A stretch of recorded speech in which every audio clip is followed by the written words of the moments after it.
Hello and welcome to the Dune Minute Podcast, your place to dive deep, minute by minute, in the cinematic adaptation of Frank Herbert's world of Dune. I'm one of your hosts, John. And I'm Zach. And we are back talking about minute 83 through 84 of Dune Part 2. Yesterday we left off halfway through a sentence, so I'm going to go back and, pick up where we left off with Margot's weird voice in Fade's head kind of stuff. Fade, after initially getting hit with the first questions with her usage of the voice, says, "You're Bene Gesserit," and she says, "And what makes you say that?" That. And that is where we start with that. Mm-hmm.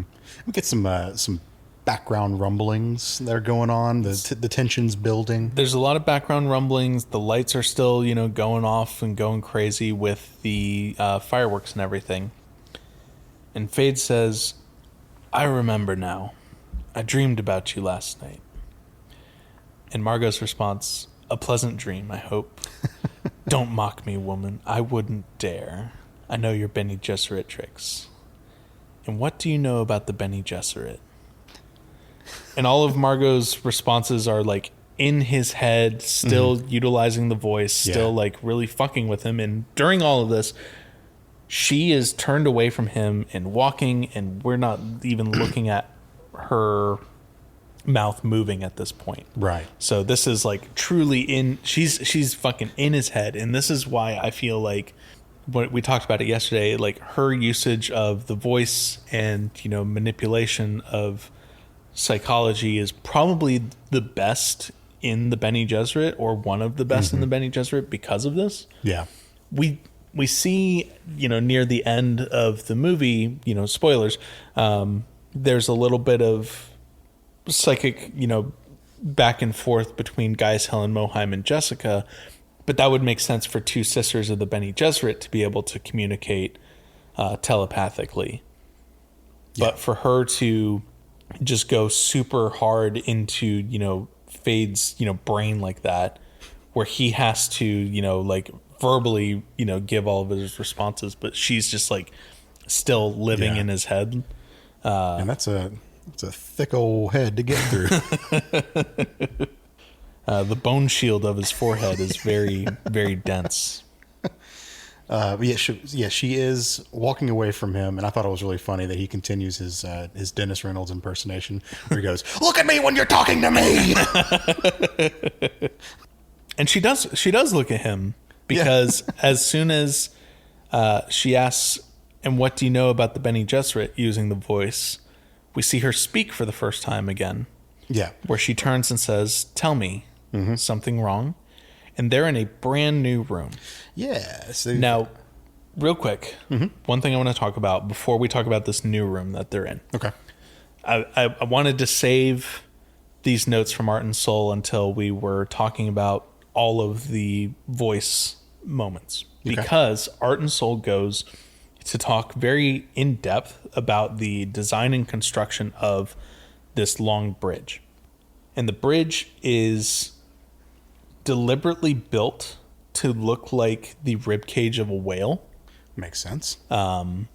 Which kind of makes me think that they're, because, like it or not, Brian Herbert is, a producer on the movie. There's a lot of, things that are being influenced by some of his writings as well, with, all of the history of the Harkonnen and everything. So it would stand to reason that it is a tie-in and a callback to, what's going on there.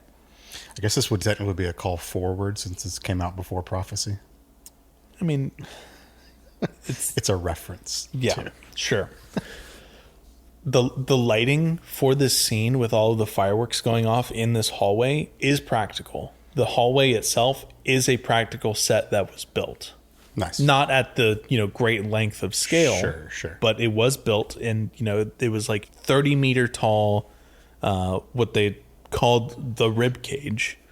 30-meter tall, like, columns and everything. And then there were these lighting panels between all of the columns that would go off in a highly planned and highly timed, but seemingly sporadic, sequence, because they had every movement and everything, blocked in the scene to be in the right place at the exact right time with the amount of flashing and everything that was going on the characters' faces to like add to that weirdness in terms of like the horror movie-esque kind of appearance of the scene. So they talk about how like tight the timing on the blocking for where everyone needed to be at the exact moments during the scene and during the sequence was, that so much work went into these shots, and that's kind of in my head probably why they don't have shots of the at least of Margot speaking to help with the editing of the timing and everything. Sure. That would make sense. So, it paid off, for sure. I mean, the sections of Art and Soul that talk about it are very like in depth in terms of like laying out and showing pictures of the sets that were built for this. Yeah.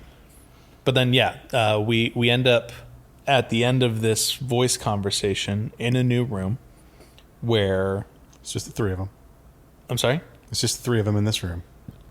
Yep, it's Fade, Margot, and then the most important thing, the Glow Globe. Motherfucking Glow Globe's there. And Fade's looking a little confused. I mean, he's been looking confused. He's still like kind of wincing in pain every now and again, like when she's talking. Yeah. And he very Gandalf-like says, "I don't recognize this place." And yeah, why would he? Margot explains that this is the guest wing. Yep. Why would he ever come here? And then she begins to turn away from him, and he's just like, "Where are you going?"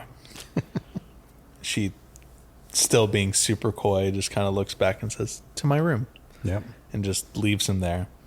And Fade is just left in this center, room because the guest wing is a round room with like individual guest bedrooms kind of, sticking out, kind of like hub and spoke style, right? Sure. But our shot of her, walking into the room and then from the doorway just looking out at Fade and the Glow Globe, and he's just kind of standing there.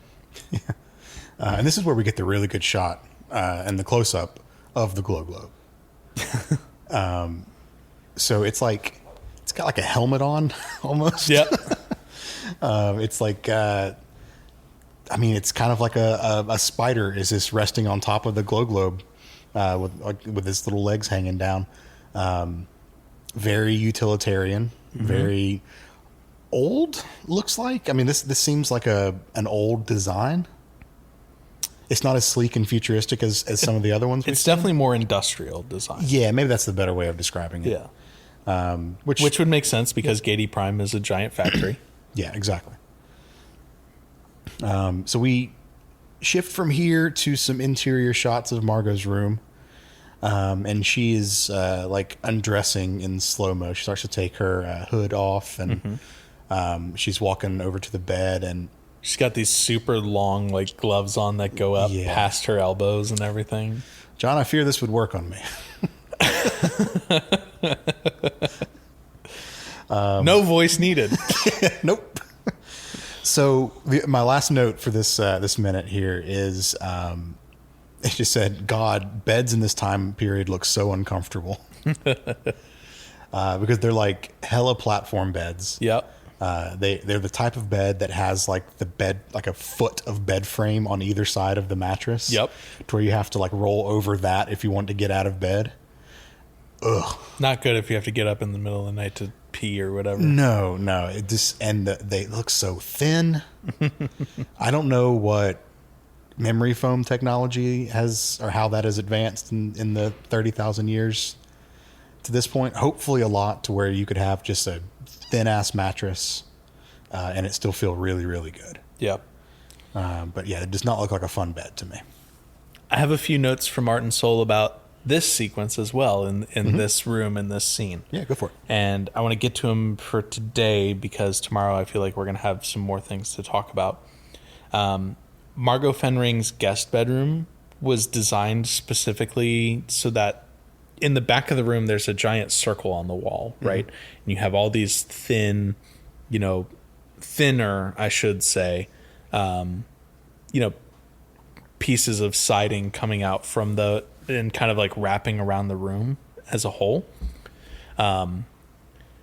The design inspiration for this room was a spider holding an egg between all of its legs. Oh, interesting. And if there's any kind of like symbolism for a Bene Gesserit setting up, like this, seduction of Feyd-Rautha, yep, it's that. So like very, very true. We lean into it with the Harkonnen bug theming, but then also like the Bene Gesserit, like spider, web spinning kind of stuff. Sure. It's super cool.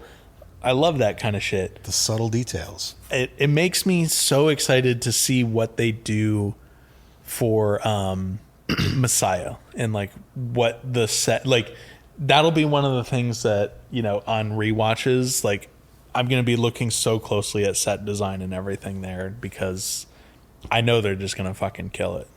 And I think, well, by the time this episode comes out, Messiah would have already started filming. Nice. So get on it, Denis. Get on it. Cool. Well, that's I think that's where we should leave it off for this one. A little bit of a shorter one for this week, but we will be back tomorrow to wrap everything up and really just get to see where this seduction ends, where it leads. Yep. As always, the Dune Minute is online. You can find us at duneminute.com on Blue Sky, and you can email duneminute@gmail.com if you'd like to get in touch with us. We'll be back tomorrow to end this week, and we'll see you then. All right. See ya.